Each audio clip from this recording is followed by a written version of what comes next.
The world today is broken.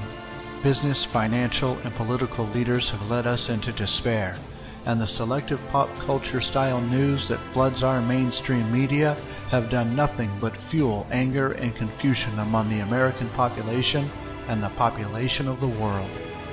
Fortunately, there is a logical solution to fix many of the ills that plague us all today. But one of the hardest things for a culture to do is step back and realize that a major shift needs to occur in order for the future of their children to be secure. The solution is simple, but it is not easy. Changes of this nature never are, but they are obvious throughout history, and they mark key points in humanity where we rose to the next level and made life better for a larger group of people.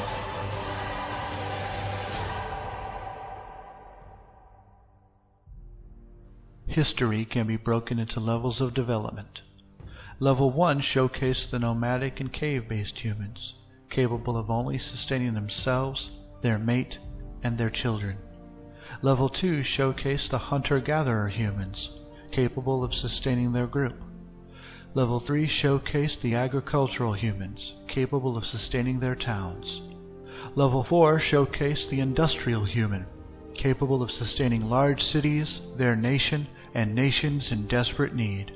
And now we are at the doorstep of Level 5, the technology human, capable of sustaining the world and the entire human population at a high standard of living. As each new level was reached, a change in the economic system needed to occur in order to be the most efficient for the new paradigm. What needs to change now is the system of economics that governs the technological age. What's needed is the proper resource utilization of the entire planet for the benefit of the entire human race, and not just a portion of it.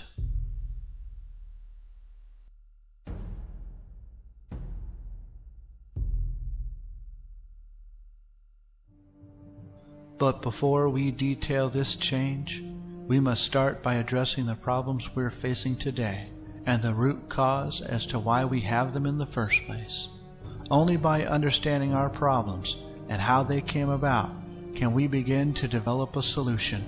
We have inflation, ever-increasing taxes, significant unemployment, political corruption, energy concerns, financial instability, crime, environmental issues, and so much more.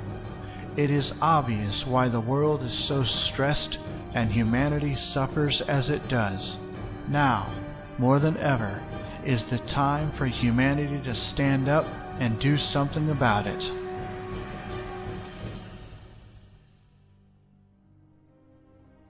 Politicians and industry alike have repeatedly tried over and over to solve these issues, and never once have they succeeded.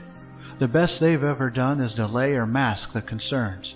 The reason for this will be made clear during this video, but in short, it's because no one has ever seriously addressed the root cause for all of these issues, and that cause is the outdated system of economics we use around the world today.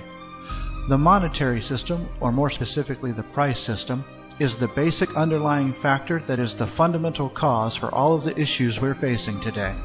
By definition, a price system is any economic system that affects its distribution of goods and services with prices based on commodity evaluation and uses any form of money or debt tokens. Do not confuse this with capitalism, the free market, or any other term an economist would use.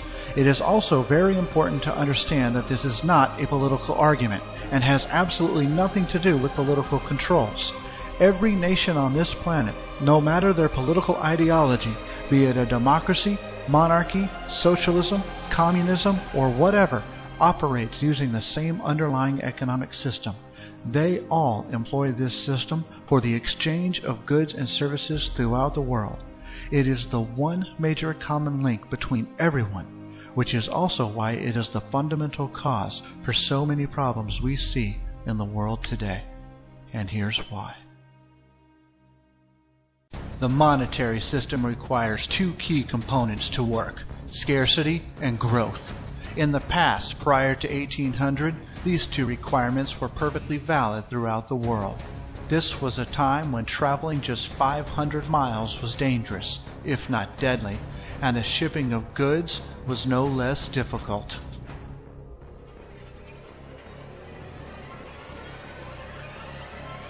Scarcity is very important in this system because it serves the purpose of establishing value, price. Think back to Economics 101, supply and demand. The less the supply, the more scarce it is. Therefore, the price is higher. The more the supply, the less value it has, so the price is lower.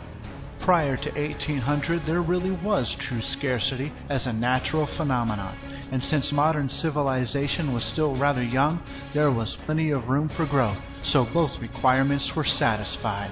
Today, however, these two requirements are gone and the monetary system is in serious trouble and under great stress. Just look at all the financial industry problems that have destroyed lives in the past few years alone. They are impossible to ignore. Scarcity has been eliminated by the advent of technology, and with the absence of scarcity, there is simply less growth. We have reached a point where we can produce more of everything than we can consume, and the only true expansion left is into the stars, which itself is severely restricted by cost. In the monetary system, money, or debt, is the lifeblood of the system, and therefore it is necessary to continuously create new debt to validate the existing debt. So our financial manipulators are always seeking new ways to justify the creation of additional debt. They are willfully blind or blatantly ignorant of the root concerns. Just look at how in debt our society is right now as compared to just 50 years ago.